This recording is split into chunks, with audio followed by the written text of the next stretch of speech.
All right. Well, it is week 3, and we are here meeting together and just thinking about goals that we've set on day 1 and where we are at now.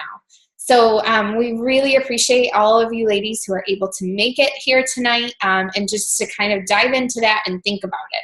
But I wanted to start with just a little reading to hopefully give you all some inspiration about what you're thinking about when we kind of just do a quick overview of the week and check in to see where everybody's at. So this reading is called Turning Your Life Around, and it's from a book called The Gratitude Power Workbook that I have kind of as a daily devotional. But it starts out and it says, there is an expression that says, if you want to turn your life around, try thankfulness, because finding reasons to be grateful every day can be the key to living an abundant life. We all know people who find beauty at every turn of the road. They are really and truly grateful for each and every encounter, the smile on a stranger's face, the kindness of a grocery store clerk. When you are around these people, it sets your vibrations higher. It makes you aware that you are responsible for attracting all those things that will make your life more complete. Grateful people, you will discover, seem to be more resilient. They seem to have an easier time overcoming obstacles. Grateful people are more appreciative of others, and in being so, more willing to give back in gratitude. They realize how others have helped them, and they take nothing for granted. Many persons look at grateful people and say they are lucky or blessed or just fortunate. But in truth, grateful people simply understand that gratitude is a signature strength. They make a point to train their gratitude muscle every day, just as if it were their heart, or their mind, or their body on a treadmill. The result, grateful people have a sense of wonder and look at the world through the eyes of astonishment and joy. By focusing on what they have and being grateful for it, they bypass feelings of neediness, anger, or greediness. When you realize that life flows through your attitudes and actions, you create a channel for the universe to move through you. Sorry, it's hard for me to read right now. You connect with others. Your own attitude of gratitude is one of the important lessons and legacies parents can pass to their children. If you are bound by gratitude and grace to speak of it, incorporate it into your connections with others. So thinking about that this week, we typically find in week 3 that a lot of people will sometimes fall off the bandwagon and just kind of start slacking in their workouts. If you have not done that, more kudos to you. It takes a lot because after the hype of week 1 and week 2, it might seem a little bit harder and life might seem to get a lot busier. So with that in mind, we just encourage you to really consider gratitude, not only towards others, like in the reading says, but also towards yourself. So we wanted to do just a group check-in and see where you ladies are at in appreciating something that you have done in these last 2.5 weeks. So if you can think back on these last 2.5 weeks, what's one thing that you're proud of and is going well for you? And then our second question is, what's one thing that you want to focus on doing better and the last part of this challenge? All right, so it's really just a reflection on where we're at. And when we think about that, something that you're proud of and one thing that you want to work towards in our last half of the challenge here, what would you have to say to that? So is there anyone who is willing to go first? Sure, I can. Thank you, Becky. Yeah. So what were the 2 questions just to make sure I'm answering correctly here? So we're considering what's one thing that you appreciate about yourself or that you have gratitude towards in your experience in the last 2 weeks. And then the second one is what's one thing in the last half of this challenge that you want to focus on and really work towards. All right. Well, I think over the last 2.5 weeks, I've pretty much been non-existent in this group. And I'm taking the time to kind of appreciate the stillness. Like, I put so much pressure on myself to get every single workout in and do everything right. It just became more of a chore than a passion to work out. And that's not what I want to work out to be. Like, I want to really enjoy it and be able to do things and be like, yay, I get to work out today, not, oh crap, another workout. So the last 2.5 weeks, I've really been still with my working out. I haven't been watching what I've been eating. I've just been kind of focusing on other aspects, and I've really appreciated that time off. So in the next, actually tomorrow, the 1st, I plan on getting back into it and kind of slowly building up a routine and setting the little goals and not focusing on the huge goals. You know, normally my goal is, okay, I'm going to start this program and I'm going to do everything right straight off from the start. And it puts so much pressure on me. I end up breaking. So I'm going to make the little goals, you know, start off working out 3 times a week and slowly build myself back up into that routine and make sure I don't get that pressure and that feeling of overwhelming. So that's where I'm at. Thank you so much, Becky. And I think that's such a good reminder to us all too, and just being comfortable in stillness and not feeling like we have to be perfect. Great message. Kendra, are you there? Yes. Do you want me to go next? Do you feel comfortable going next? I can't see you. Yeah, I'm fine with that. Go ahead, girl. One of the things that I've been really grateful for throughout this challenge was, it kind of started out as a joke, but one of my coworkers is an early bird. And so it started out as this challenge. And so every morning we text each other at 5 o'clock in the morning, just a good morning with a smiley face. And we go down and we work out, and it's like in our minds we're working out together. But just knowing that somebody else is working out with me has been really fun. And I absolutely hate morning workouts, but I'm really starting to love them. Because it's just nice to get home from work and do a fun workout if I want to and have my required, as I call it, workout done. So that's been one thing that I've been really excited about over these last 2 weeks. Week 3 is always horrible for me. I spend a lot of time meal planning to try to kind of get through week 3, because usually it's where my nutrition really starts to fall off because I get tired of it.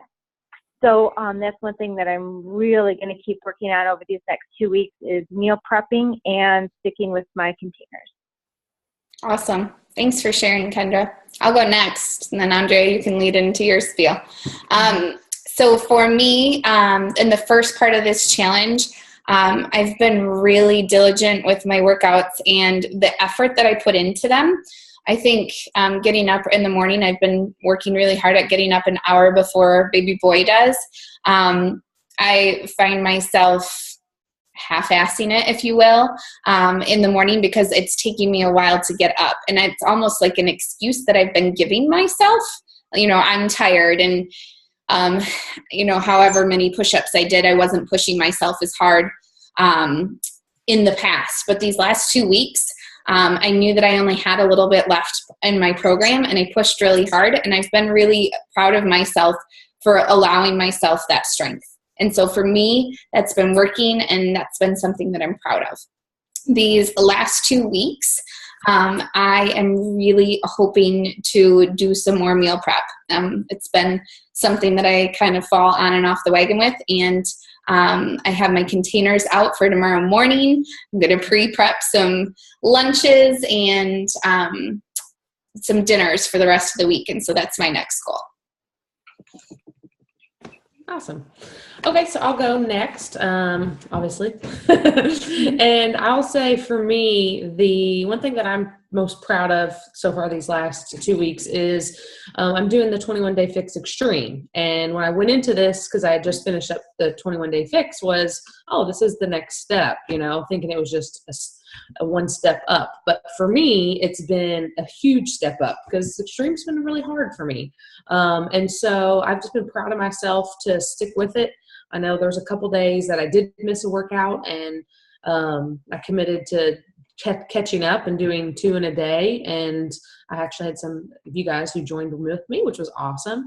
So that for me I've been really, you know, proud of myself for that. Even though it's been a tough program for me and kind of surprisingly tough. I didn't realize it was going to be this extreme, but it's been good, and I've stuck with it, and I do feel stronger. And even just this week, doing some of the workouts for a third time, I feel I can tell I'm getting better, and that has been great. So, and then as far as what I'm going to focus on this coming week is definitely going to be my nutrition. It's within that vegetables, getting in more veggies. It's always a battle for me to get in enough, and that's really going to be something that I'm focusing on. Although I did a great Sunday prepping, so I'm set for this week. So I'm excited about that. Feel like I'm going to have a strong week going into that. So, okay. So anyway, so I'll kind of continue on, kind of take the second topic, and I'm just going to kind of give 3 tips for staying on track. And for me, when it comes to health and fitness, I'm a kind of a baby steps type of person. I think sometimes going back to the basics and focusing on those things is important, and sometimes get lost, especially again, as the excitement of week 1 and 2 is gone, that, we let some of the easy things at some level to slip. So I feel like sometimes even if you just focus on a few things, it can make a big difference. So the first tip is, as everybody knows, is to really try to focus on your water intake this week, and really making sure that, you're paying attention to the beverages and the calories that you're getting from those. So, and just realizing too, that when it comes to nutrition, that the water intake can really make a difference. I had a kind of unexpected work lunch come up today, where we actually went out to lunch. We had some people in town, and I was planning on having my own. I had my lunch packed and everything. But anyways, to try to at least combat that a little bit, I made sure I chugged a bunch of water before I went in, so that I wasn't quite as hungry when I got to the table. So just encourage you guys to do that first. So again, when life does get in the way, there are ways to still not totally sabotage yourself. So 1, drink water.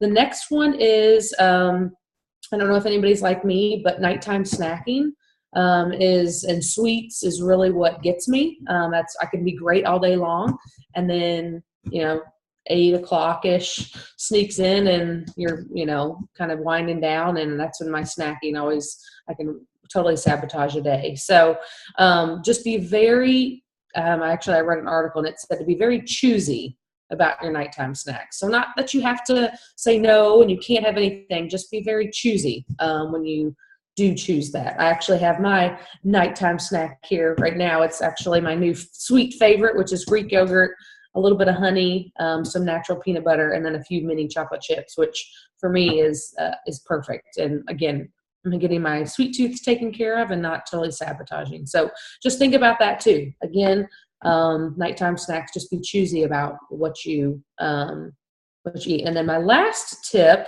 hang on, I'm gonna go back to my notes, is where'd it go? Hold on a second. Sorry, ladies. And this may sound a little counterintuitive, but enjoy your favorite foods.